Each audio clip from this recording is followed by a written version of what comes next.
Civil सेवा परीक्षा की तैयारी कर रहे मेरे सभी प्यारे नौजवान साथियों, नमस्कार। फ्रेंड्स, आज मैं आप सबसे भारत ने जो पाकिस्तान में स्थित आतंकवादी ठिकानों पर जो स्ट्राइक किया है, जिसे नाम दिया गया है ऑपरेशन सिंदूर, इस पर कुछ बातें करने जा रहा हूँ। लेकिन इससे पहले कि मैं अपनी बात की शुरुआत करूं, जैसा कि ज़्यादातर मामलों में मैं ऐसा करता भी हूं, मैं आपको बताना चाहूँगा कि देखिए, मैं जो आपसे चर्चा करता हूँ वो केवल केवल और केवल इस आधार पर करता हूँ कि सिविल सर्विस एग्जामिनेशन की दृष्टि से आपको कौन कौन सी बातें जाननी चाहिए और किस तरीके से जाननी चाहिए। यहाँ न तो मैं आपको पूरे के पूरे जो घटनाएं घटित हो रही हैं उनका कलेक्शन प्रोवाइड कर रहा हूँ, यानी कि मैं रिपोर्टिंग नहीं कर रहा हूँ, और न ही सच पूछे तो मैं अपने किसी तरह के कोई विचार आपको उपलब्ध कराता हूँ। जो सिविल सर्विस की प्रिपरेशन की दृष्टि से जरूरी होती हैं बातें, वही मैं आपके समक्ष रखने की कोशिश करता हूं, और जहां आपके अपने विचारों की बहुत अहमियत होती होगी उसे मैं ओपन छोड़ देता हूं और आप सबसे अनुरोध करता हूं कि प्लीज़ आप इस पर विचार कीजिए, आप इस पर अपना मत निर्धारण कीजिए। राइट फ्रेंड्स, आपके लिए एक उपयोगी सूचना, हमारा फुल ऑनलाइन कोर्स है जिससे ऑप्शनल सब्जेक्ट को छोड़कर हम प्री मेंस और इंटरव्यू तक की पूरी तैयारी कराते हैं।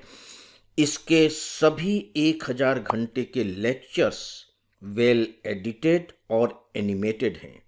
इसके जो 90% लेक्चर हैं मैंने तैयार किए हैं, और मैं स्पेशली बताना चाहूँगा कि हमने इसमें पढ़ाया नहीं है बल्कि समझाया है। आपको इसकी पूरी जानकारी हमारे मोबाइल ऐप और हमारी वेबसाइट पर मिल जाएगी। तो दोस्तों, आइए अब इस विषय पर बात करते हैं कि भारत ने पाकिस्तान में जो आतंकवादी ठिकाने थे उस पर बुधवार के तड़के 1:45 बजे के आसपास स्ट्राइक किया। अलग अलग आंकड़े आ रहे हैं, लेकिन 9-10 ऐसे आतंकवादी ठिकानों पर उसने स्ट्राइक करके उनके ठिकानों को नष्ट कर दिया। ये खबर है।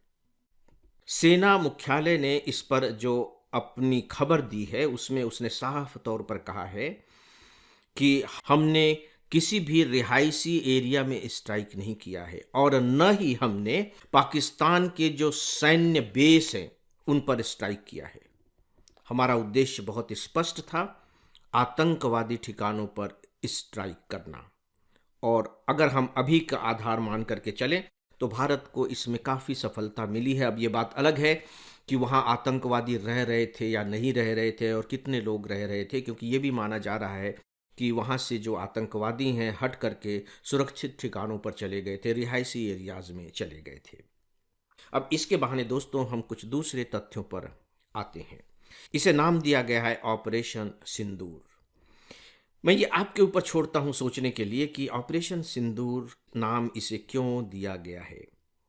इस पर विचार करके सही सही उत्तर निकाल पाना आपके लिए मुश्किल काम नहीं होना चाहिए, बिल्कुल भी मुश्किल काम नहीं होना चाहिए। आपको मालूम है कि ये स्ट्राइक क्यों किया गया है। पहलगांव में घूम रहे पर्यटकों पर आतंकवादियों ने हमला किया था। 26 पर्यटक उसमें मारे गए थे। जो मारे गए थे वे पुरुष थे, और खासकर ये जो घटना इस तरह से घटित हुई थी, इसको लेकर के भारत के अंदर एक जबरदस्त रूप से आक्रोश था। और आप देखिए कि पिछले लगातार कुछ दिनों से आप इस तरह की तैयारियों की खबर पढ़ रहे थे। सिंधु जल समझौते को स्थगित करने के बाद भारत ने कुछ डैम से पानी रोका, तो वहां पानी के पीने की समस्या उत्पन्न होने का संकट आ गया था। फिर कहीं डैम से उसने बहुत ज़्यादा पानी छोड़ दिया तो वहाँ बाढ़ की स्थिति पैदा हो गई। तो सिंधु जल को लेकर के इस तरह के बीच बीच में कदम उठाए जा रहे थे, अखबारों में आप पढ़ रहे होंगे। सैन्य तैयारियां भी चल रही थी, बाकायदे अखबारों में इसके बारे में खबरें आ रही थी और न्यूज़ चैनल्स भी बता रहे थे। हमारे लिए वो तथ्य इम्पॉर्टेंट नहीं है।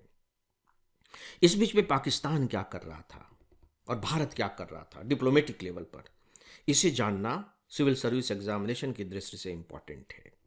देखिए, भारत ने जो सबसे बड़ा काम किया है वो ये किया है कि अपने पक्ष में विश्व समर्थन हासिल किया, और इसमें उसको अद्भुत रूप से सफलता भी मिली। इस अटैक को, खासकर जो आतंकवादियों ने किया था, हमने किस रूप में लिया है, एक दो बहुत इंपॉर्टेंट बातें हैं। नंबर एक कि आतंकवादियों ने धर्म पूछ पूछ कर लोगों को मारा है, यानी कि हिंदुओं को ही मारा है। सीधी सी बात है कि अगर ऐसी घटना घटित हो रही है तो आतंकवादी ही हो सकते हैं। और इसीलिए भारत ने जो अपना संकल्प व्यक्त किया है वो ये कि हम आतंकवादियों को ढूंढ ढूंढ कर मारेंगे और उनके ठिकानों को नष्ट करेंगे। देखिए, यहाँ आतंकवादी कहा जा रहा है, यहाँ पाकिस्तान नहीं कहा जा रहा है। अब ये बात अलग है कि ये जो आतंकवादी हैं ये पाकिस्तान की शरण में है, जो कुछ भी कर रहे हैं पाकिस्तान की शह पर कर रहे हैं। तो स्वाभाविक है कि उंगली तो पाकिस्तान की तरफ उठेगी ही, और भारत ने बाकायदे उंगली उठाई। पाकिस्तान धीरे धीरे अलग थलग सा पड़ने लगा। आप जानते हैं कि यूनाइटेड नेशन की जो सिक्योरिटी काउंसिल है, जो सुरक्षा परिषद है, फिलहाल पाकिस्तान उसका अस्थायी सदस्य है। 5 सदस्य तो स्थायी होते हैं जिनको वीटो पावर है, पाकिस्तान उसका अस्थायी सदस्य है। पाकिस्तान के कहने पर सुरक्षा परिषद की बैठक बुलाई गई और उस बैठक में पाकिस्तान की बुरी तरह से छिछालेदर हुई कि किसी भी प्रश्न का जवाब पाकिस्तान बहुत ठोस रूप से नहीं दे सका, और ऐसी स्थिति में वह फिर से अलग थलग पड़ गया। साफ तौर पर सिक्योरिटी काउंसिल में यह पूछा गया था कि आप बताइए कि लश्कर तैयबा से आपके संबंध हैं कि नहीं हैं। इसका उसके पास कोई जवाब नहीं था। उससे यह भी पूछा गया था कि इस आतंकवादी घटना के बाद आप ये जो मिसाइल्स का परीक्षण कर रहे हैं, जो परमाणु हमले करने के बारे में जो बयानबाजी दे रहे हैं, इसका क्या मतलब है? इसका मतलब है कि आप खुद युद्ध के तेवर दिखा रहे हैं। इसका क्या मतलब है? इसका भी जवाब उसके पास नहीं था। और सबसे बड़ी बात यह है कि चीन, जो पाकिस्तान का इतना बड़ा समर्थक है, जिसके कंधे पर चीन का हाथ है, वह भी चीन के समर्थन में साफ साफ तौर पर आगे नहीं आया, न तो सिक्योरिटी काउंसिल में और न ही बाद में। चीन क्या कह रहा है? चीन यही कह रहा है कि भाई भारत और पाकिस्तान इस मामले को आपसी बातचीत के जरिए सुलझाएं। चीन बार बार यही कह रहा है। वो साफ तौर पर नहीं कह रहा है कि नहीं, हम पाकिस्तान का साथ देंगे, पाकिस्तान पर अटैक करने की हिम्मत कोई भी देश न करे।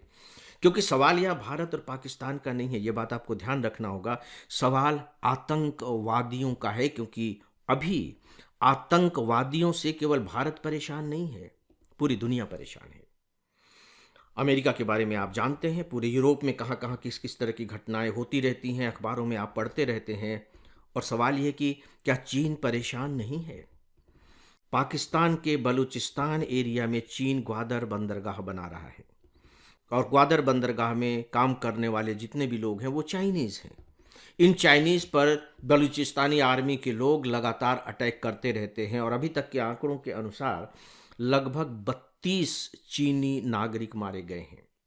और ये जो संख्या है, दुनिया के किसी भी देश में मारे जाने वाले चीनी नागरिकों की संख्या से सबसे अधिक है।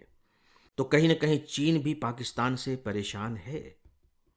अब चीन किस मुंह से सीधे सीधे पाकिस्तान के साथ खड़ा हो, क्योंकि मामला आतंकवाद का आ गया है, तो चीन भी नर्म पड़ गया है।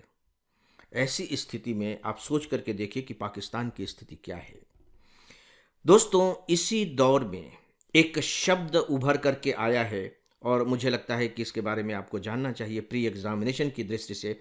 False flag theory.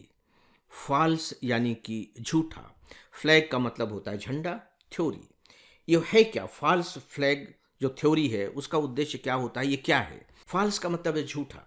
जैसे आप किसी घटना को अंजाम देते हैं, लेकिन आप इसका जो आरोप है किसी दूसरे पर मढ़ देते हैं कि नहीं नहीं हमने नहीं किया है, किसी दूसरे ने किया है, और दूसरे ने किया है इसका विश्वास दिलाने के लिए आप फिर लीपापोती करते हैं, दूसरी और घटनाओं को जन्म देते हैं। उदाहरण के तौर पर अभी जो पाकिस्तान का मामला, इसे आप फॉल्स फ्लैग थ्योरी कह सकते हैं। पाकिस्तान ने सीधे भारत पर अटैक नहीं किया है, आतंकवादियों ने अटैक किया है। आतंकवादियों से अटैक कराया किसने है?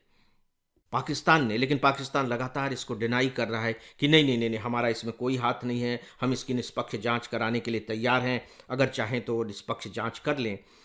लेकिन दुनिया के देशों को भरोसा नहीं हो रहा है, क्योंकि पूरी दुनिया अभी आतंकवाद के विरोध में खड़ी है, और यही भारत की फिलहाल सबसे बड़ी ताकत है।